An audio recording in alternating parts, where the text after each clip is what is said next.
فلا تعجبك أموالهم ولا أولادهم إنما يريد الله ليعذبهم بها في الحياة الدنيا وتزهق أنفسهم وهم كافرون.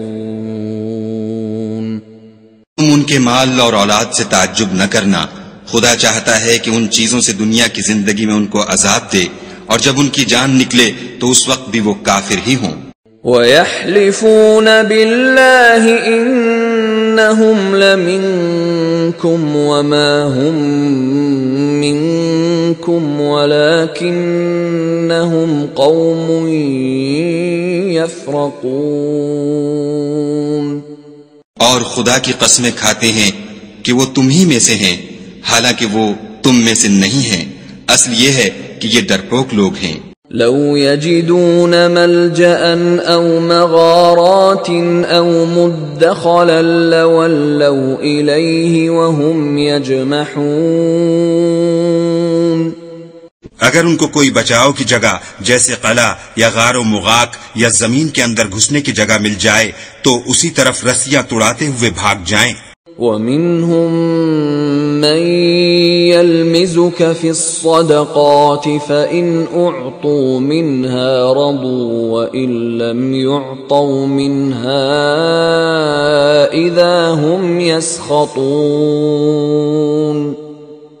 اور ان میں بعض ایسے بھی ہیں کہ تقسیم صدقات میں تم پر طعنہ زنی کرتے ہیں.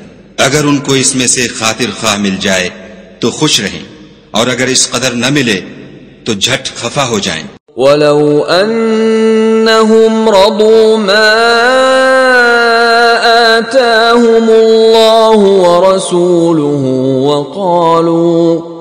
وَقَالُوا حَسْبُنَا اللَّهُ سَيُؤْتِينَا اللَّهُ مِنْ فَضْلِهِ وَرَسُولُهُ إِنَّا إِلَى اللَّهِ رَاغِبُونَ.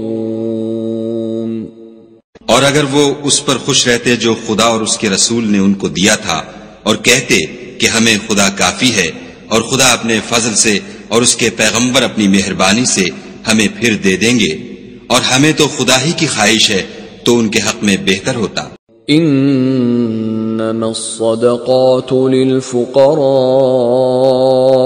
والمساكين والعاملين عليها والمؤلفة قلوبهم وفي الرقاب والغارمين وفي سبيل الله وابن السبيل فريضة من الله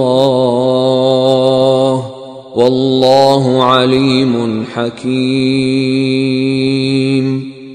صدقات یعنی زکوٰۃ و خیرات تو مفلسوں اور محتاجوں اور کارکنان صدقات کا حق ہے، اور ان لوگوں کا جن کی تالیف قلوب منظور ہے، اور غلاموں کے آزاد کرانے میں، اور قرض داروں کے قرض ادا کرنے میں، اور خدا کی راہ میں اور مسافروں کی مدد میں بھی یہ مال خرچ کرنا چاہیے.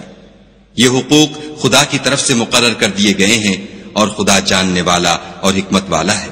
وَمِنْهُمُ الَّذِينَ يُؤْذُونَ النَّبِيَّ وَيَقُولُونَ هُوَ أُذُنٌ قُلْ أُذُنُ خَيْرٍ لَكُمْ يُؤْمِنُ بِاللَّهِ وَيُؤْمِنُ لِلْمُؤْمِنِينَ وَرَحْمَةٌ لِلَّذِينَ آمَنُوا مِنْكُمْ والذین یؤذون رسول اللہ لهم عذاب علیم. اور ان میں بعض ایسے ہیں جو پیغمبر کو ایذا دیتے ہیں اور کہتے ہیں کہ یہ شخص نرا کان ہے. ان سے کہہ دو کہ وہ کان ہے تو تمہاری بھلائی کے لیے، وہ خدا کا اور مومنوں کی بات کا یقین رکھتا ہے. اور جو لوگ تم میں ایمان لائے ہیں ان کے لیے رحمت ہے، اور جو لوگ رسول خدا کو رنج پہنچاتے ہیں ان کے لیے عذاب علیم تیار ہے.